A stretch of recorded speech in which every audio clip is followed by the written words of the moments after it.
Hey, TikTok Live, it's me, Lisa, the love coach, and I am super excited to be on here tonight taking questions that people out there in TikTok land have about dating and relationships. I am a certified professional dating and relationship coach. I have been coaching for 6 years now.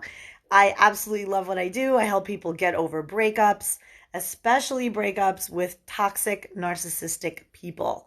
Oftentimes, those breakups leave a mark, they leave a scar. It's very hard to get over breakups with toxic, narcissistic people. Let's see who's coming on. Hi, this is Alfie from New York. Oh, hi. I love seeing people from New York. I send love to all the New York people. I was from New York, born and raised, and I left in 2010. I left the New York tri-state area. I was actually living in New Jersey at that time. But I was born and raised in New York. I lived in New York until I was 27 years old, and then I moved to New Jersey and had family and going back and forth New York, New Jersey. So it's always cool to see my Northeast people in the house. More and more people are coming on. So I invite you to ask any kind of question. This is an interactive session that I love to do on TikTok about dating and relationships.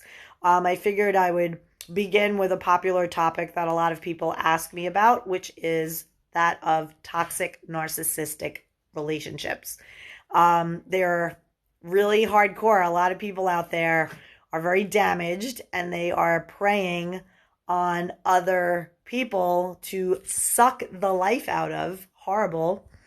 And so, it's very important that we have discernment and that we are clear about what we want in a partner, where we are in our lives, and how to communicate that effectively so that we make sure that we are not entering relationships with toxic people.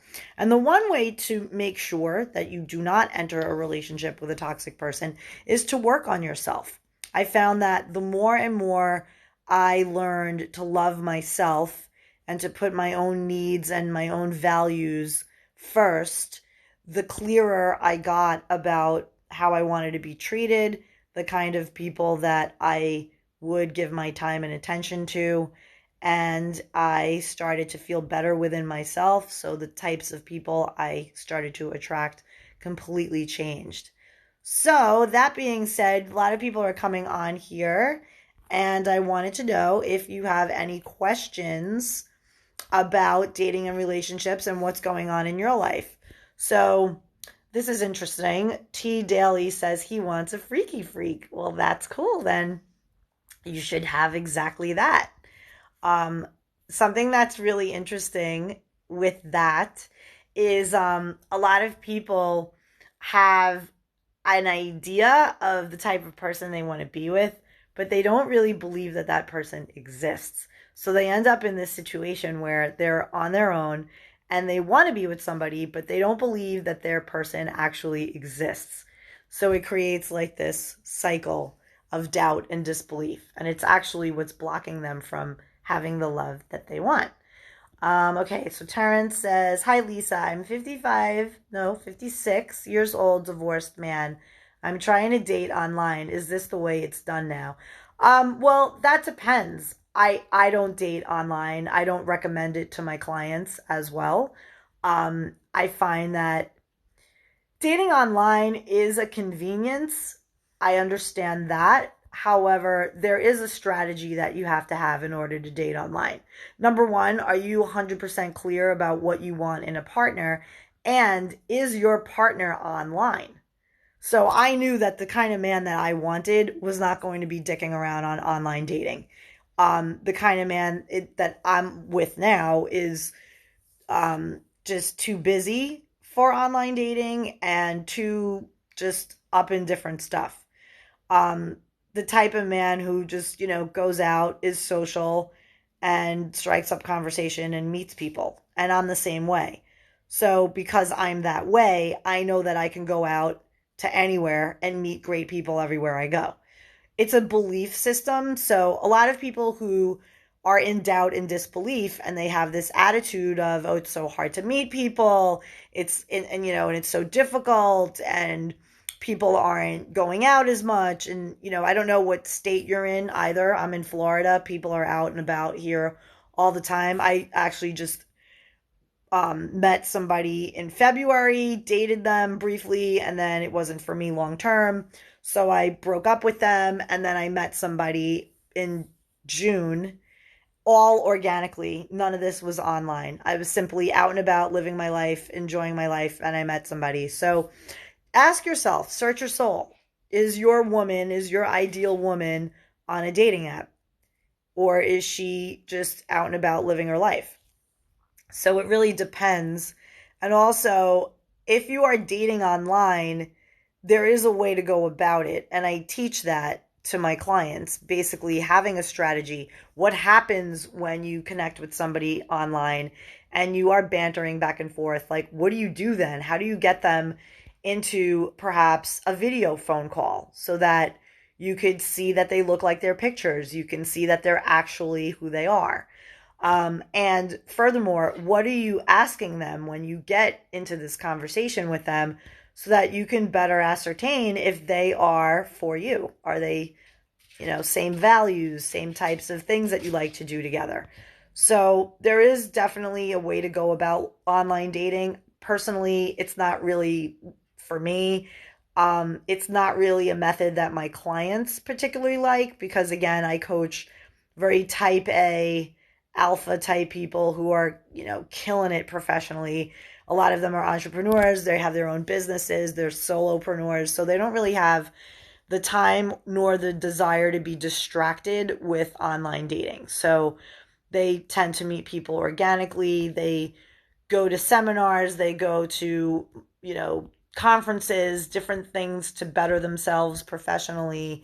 And in doing that, or personally, right, retreats, seminars, things like that, they meet like-minded people. And typically that's, but what they need from me, typically the people who hire me, is the method. It's the, what do I do when I'm talking to somebody and how do I ask the right questions so that I know this person isn't going to turn crazy in 90 days, right? So it's a matter of really getting clear about what you want for your life and then knowing what kind of questions to ask the people that you're engaging with so that you can tell if they are in fact for you or not.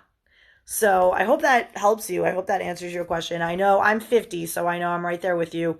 The man I'm with now is 56, same age as you.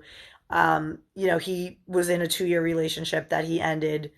And so, yeah, I mean, he met that crazy person that he said she was online on a dating app. And he said that he was in a place in his life where he was coming out of a 10-year relationship and he just quickly jumped online. And I said, well, it would have been good if you allowed some time to be by yourself. After a 10-year relationship, you need time to recalibrate and to create this new life now after 10 years. So I'm hopeful this helps you, and I'm sure that you will find somebody amazing. I hope this is wrong to say, but you are just so beautiful. That's very sweet. Thank you. I appreciate that. How is your dating going with the new guy you found? It's going amazing. Thank you very much for asking. We actually went looking at rings. He wanted to know what I liked, and I told him that, we don't have to rush everything, but if he wants me to move in with him, he wants me to be with him, and I'm in the process of getting through my stuff and moving because I already moved last year and now I'm like finding myself where I'm moving again and into his house, and we're striving to have this done by late October. So I'm in the process now of going through my things and bringing things to his house slowly. So it's definitely a massive transition. It's really cool that things happened the way they happened. I guess it's interesting how, like, when you are ready to be put with the person that God knows is meant for you, when you're ready to receive that, it comes lightning fast. And when someone is really certain about what they want for their own life and you're it and they really know it, they're not wasting any time. In the 50s, it's a lot different. I think people have a lot more wisdom and they know that when they see something they want and a lifestyle that you both agree on, you want that lifestyle to begin as soon as possible. So it's very exciting. It's interesting to find myself almost feeling like how I felt when I was 27, but now I'm 50. So I have a lot more wisdom. But I feel the same way I felt back in my 20s, where I was about to be married and I had moving in with my then husband and all these cool feelings of newness and what's ahead and what can be created. But what's good this time is that I have all this wisdom that I get to bring with me to this relationship. So thank you for asking. And I'm always like authentic and open with whatever I share because I feel like we all can learn so much from each other. And the reason why I coach is because I want to help people to remove the barriers and the obstacles that block them from getting the love that they truly want and deserve. Here's my issue. Oh, look at this, Duke. Thanks for your question, Duke. Here's my issue. My ex high school sweetheart fiance left 10 years ago and she's back in my town. So I don't know what the issue is with that. Obviously, I think it might be that you still have feelings for this person. I'm now married. Oh, but I never stopped loving her. She wants me back, but it's brutal. Yeah, so explore that because if you're married to the wrong person and you're not in love with your wife, then that's unfair to your wife. Just saying. You kind of want to think about all parties involved and not thinking in terms of what might hurt them. Think about long term. So, if you're in a marriage and it's unfulfilling and you deep down have love for someone else, then you're being dishonest to yourself, to your wife, and to that other person. So always operate from a place of truth. And even though it might be like hard in the beginning, your wife has a man out there somewhere who will adore her the way she should be adored. And a man who, when his ex comes rolling into town, he's not all twisted up about it because he's closed that chapter and has reached peace with it.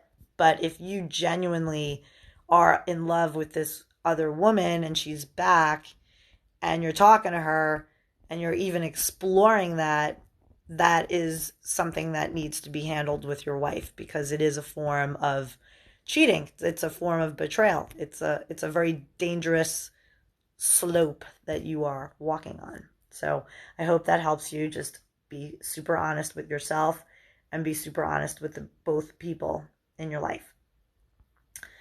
You have to put it all on the table and find out what they want instead of guessing. Absolutely. Communication is everything. Everything. When I first met this man that I am with now and we're merging our lives together, I was very upfront. I said that I wasn't going to have sex with anyone unless I knew that I was in love with them and they were in love with me. And I waited.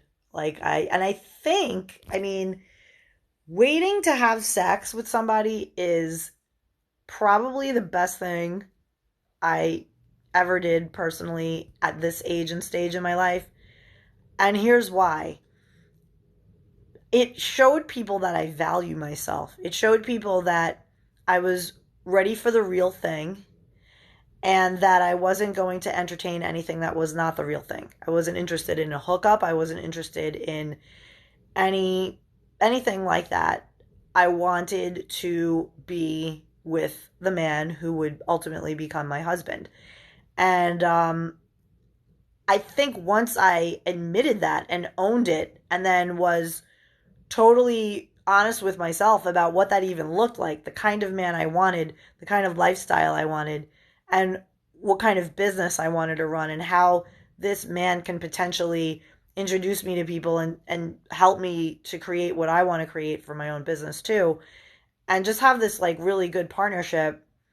And once I really owned that and what that all looked like, then I was like, okay, that's what I want. And I gave myself the latitude to want what I want and be worthy of it. And no sooner I got really clear about all of that, I met this wonderful guy.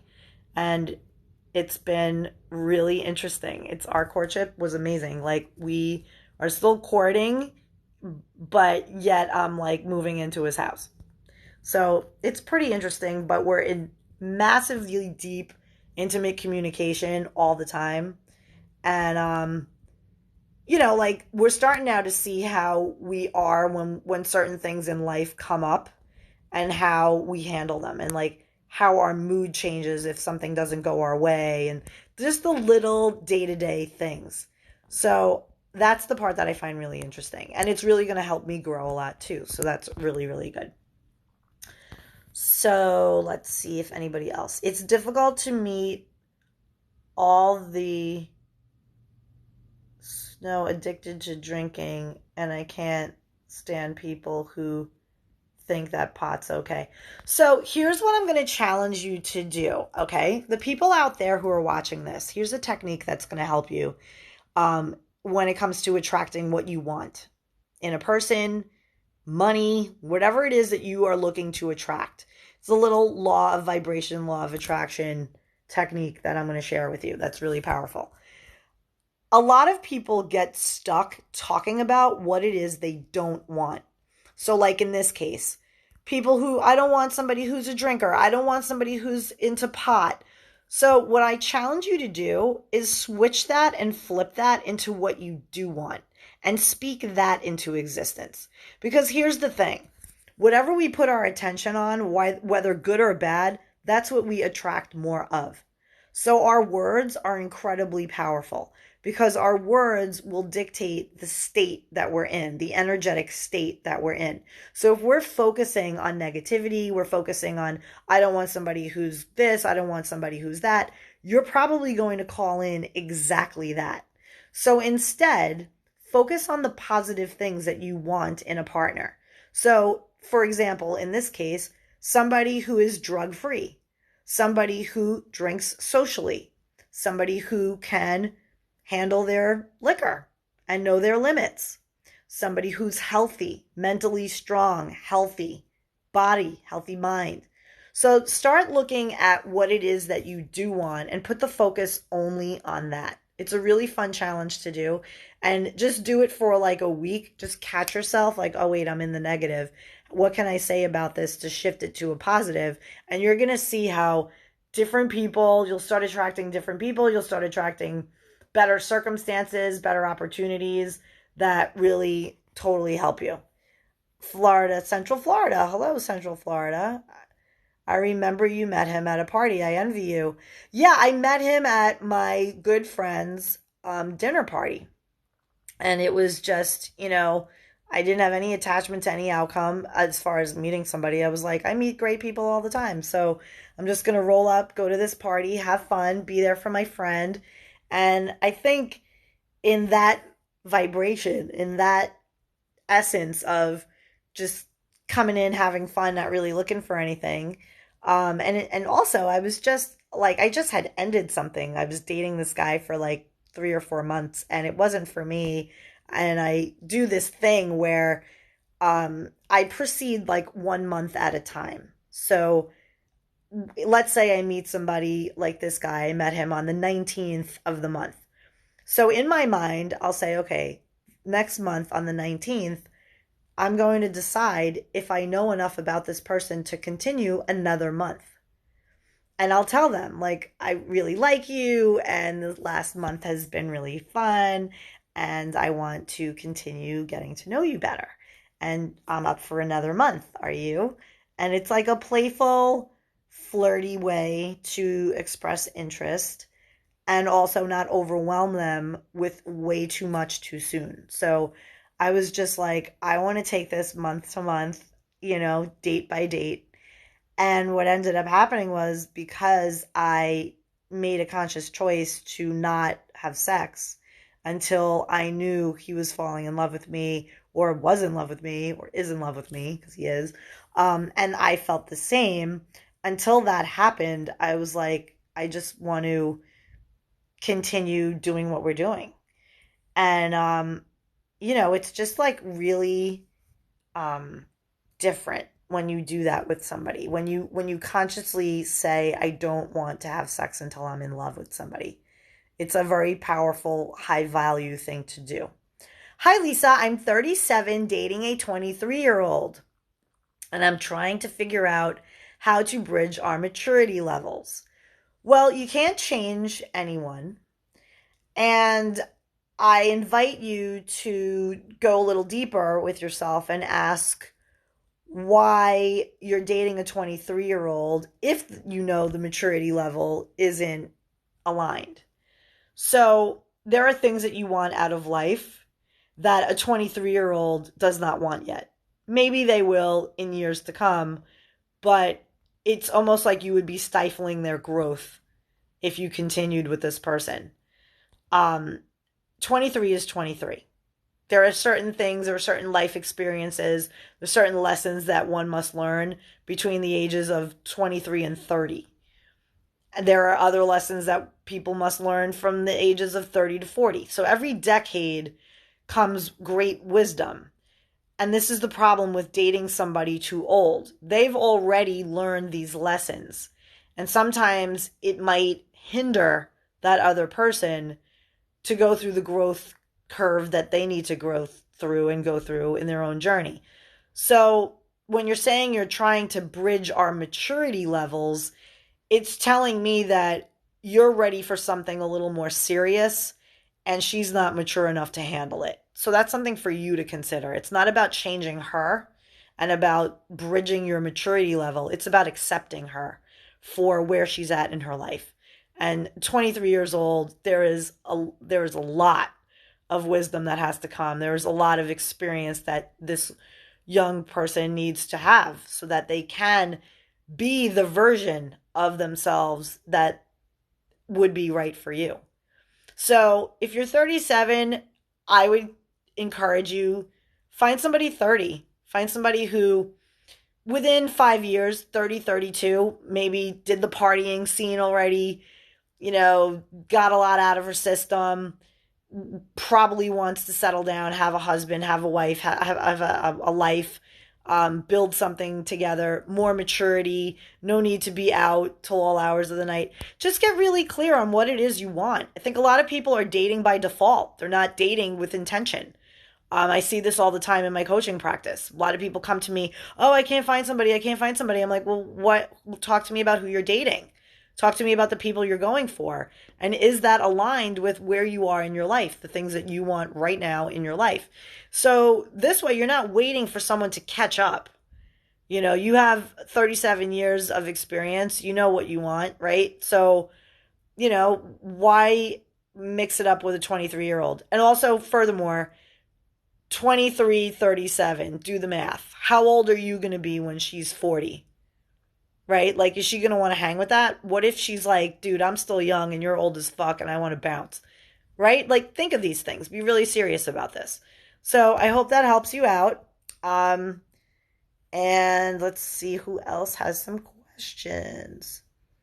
Type A here, not looking for a partner. It will just happen one day. Yes, it will. Hi, Lisa from Austin, Texas. Hello. Thank you for the roses. Love that. Oh, Lord, good luck. I don't know what you're wishing me luck for, but I'm with an alpha man who knows what he wants. He's a marrying man. He's a relationship guy, and we are very much aligned on core values in life, core values in spirit.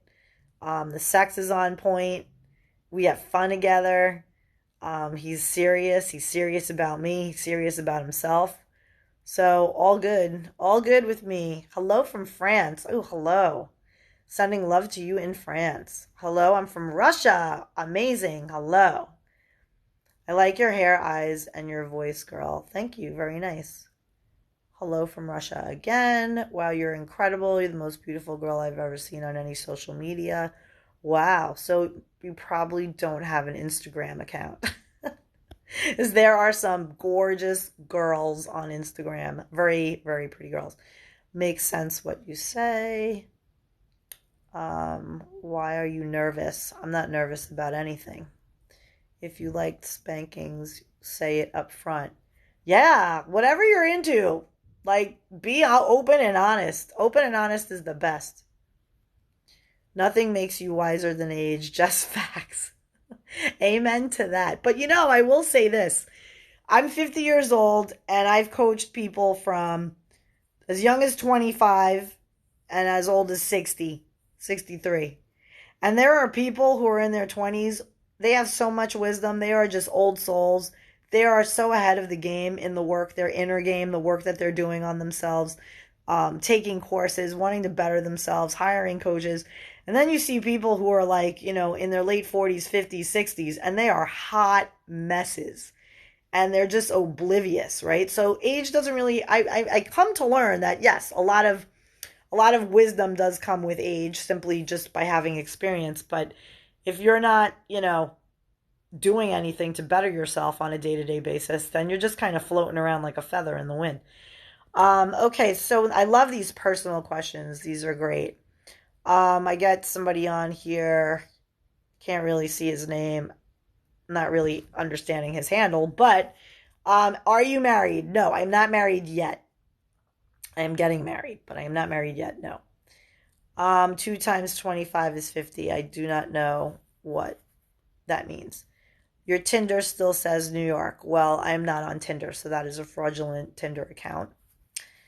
Hello. So, I'll throw it out to you all. There are certain trends that are happening out there in the relationship world. I've talked about a few of them. One that I was going to post a quick video about is the topic of ghosting.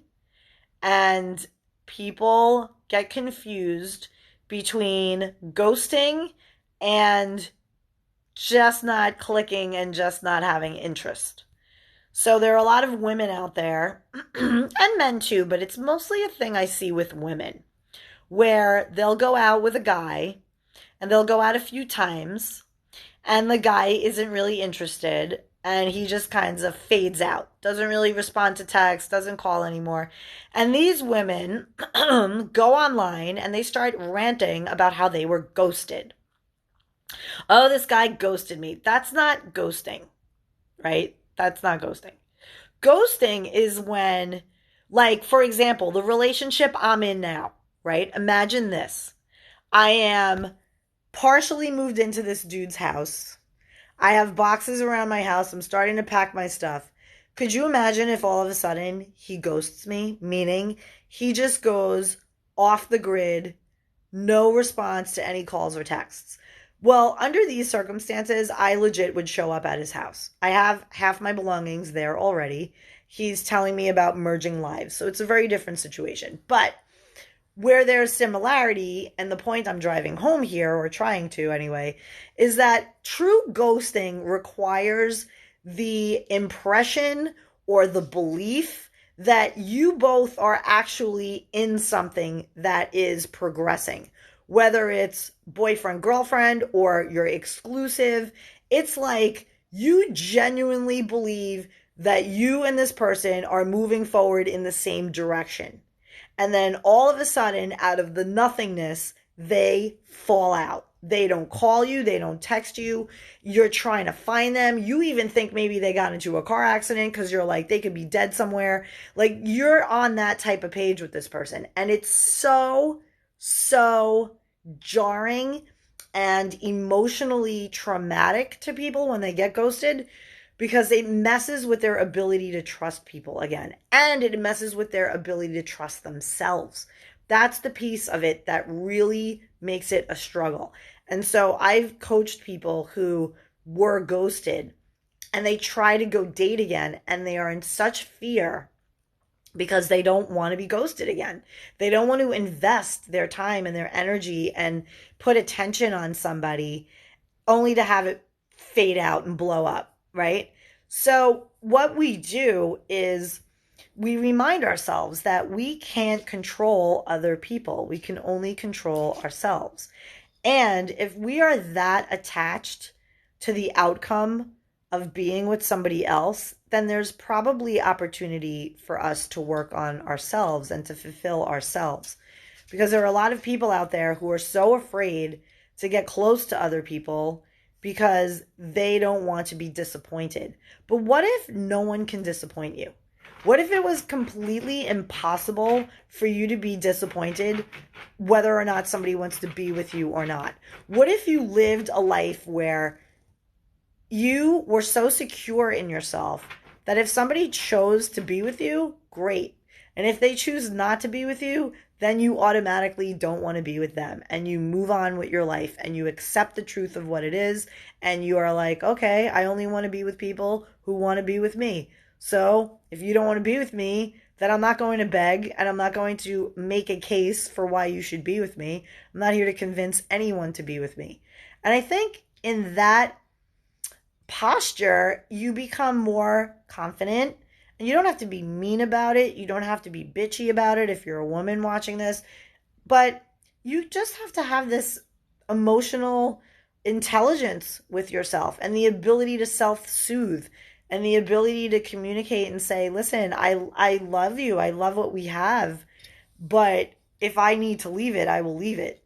And there's a lot of power in that. And I think a lot of men have respect for women who honor themselves in that way without being masculine, without being bitchy, without being emasculating, but that you can just have this quiet, subdued confidence about you as a woman that I think men really like, and it's very rare these days.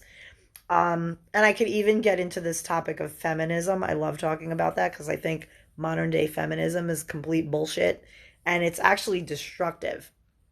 So let's see what other comments came through. Let's say 90% of women's after a few years of marriage, they say, I was married to an idiot. Am I right? Well, I think a lot of people get married to people that they aren't 100% sure about, or they are more interested in the idea of marriage than the actual day-to-day growing through life with somebody. And so when they say I was married to an idiot, then aren't they kind of an idiot too for marrying them in the first place? Something to think about. You're absolutely right. You should be secure with yourself, right? Being secure with yourself is everything. And there are a lot of people out there who still seek validation and approval from outside. They're very codependent people. And when people are looking for leadership outside of themselves and outside of their creator, they run into a lot of trouble. They are ripe for manipulation, lies, mind control, brainwashing. So it gets a little dicey when people have repetitive cycles where they keep finding these toxic relationships over and over and over again.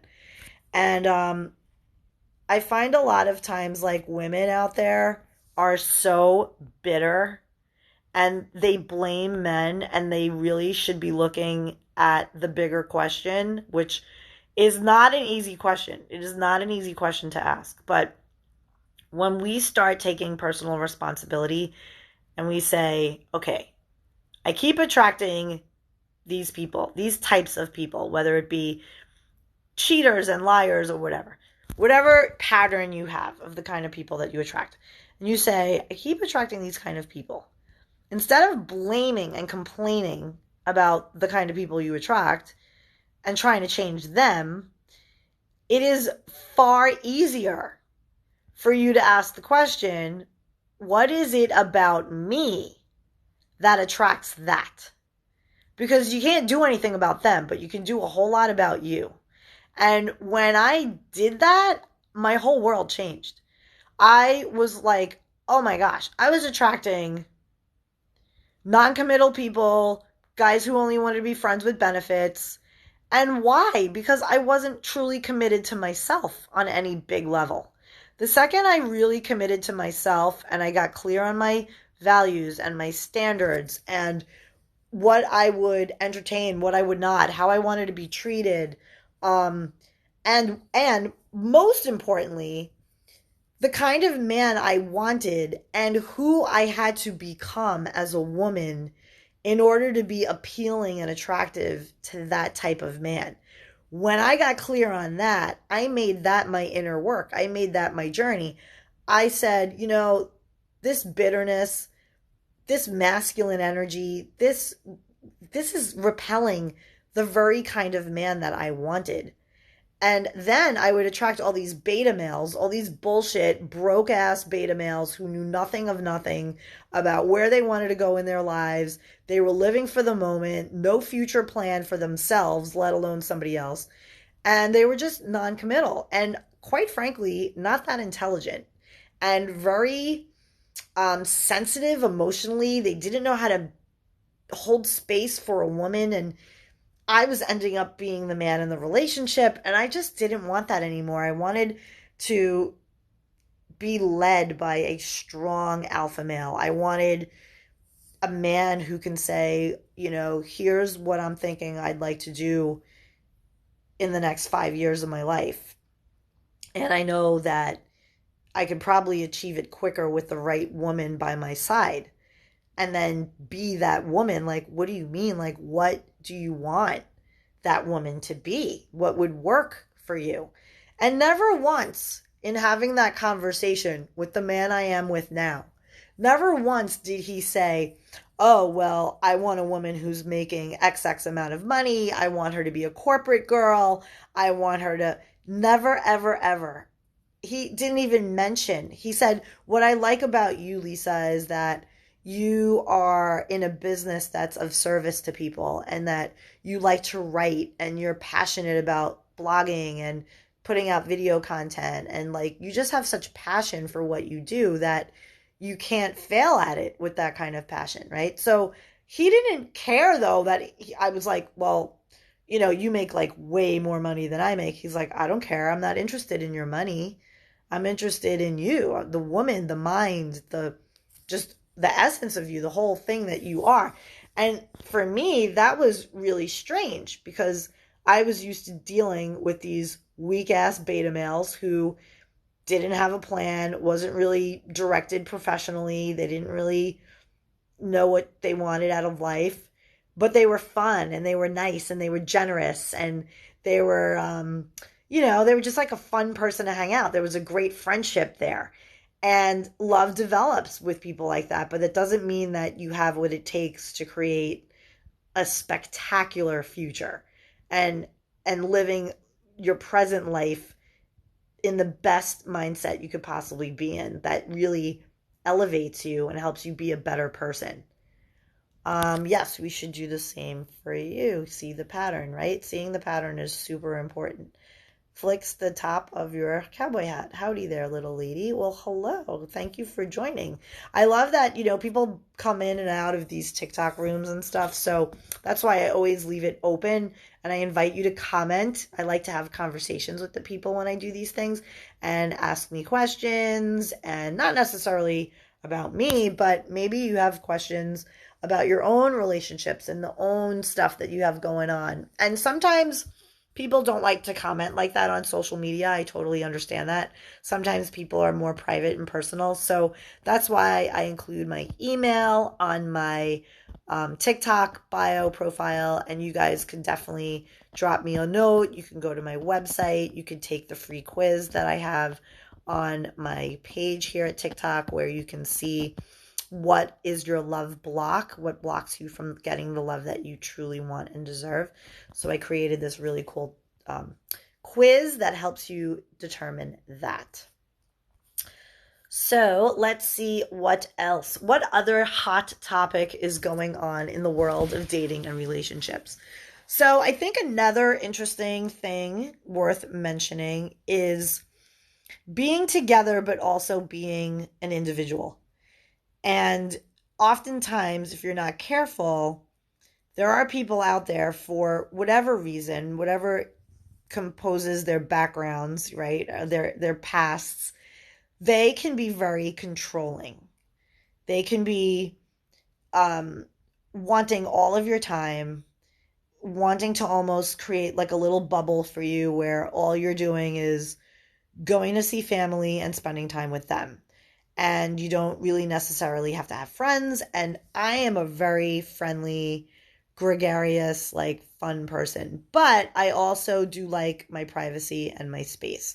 So it's really interesting um, in relationships where a lot of people feel smothered and asking for space, and like how that conversation has to happen is a very delicate conversation.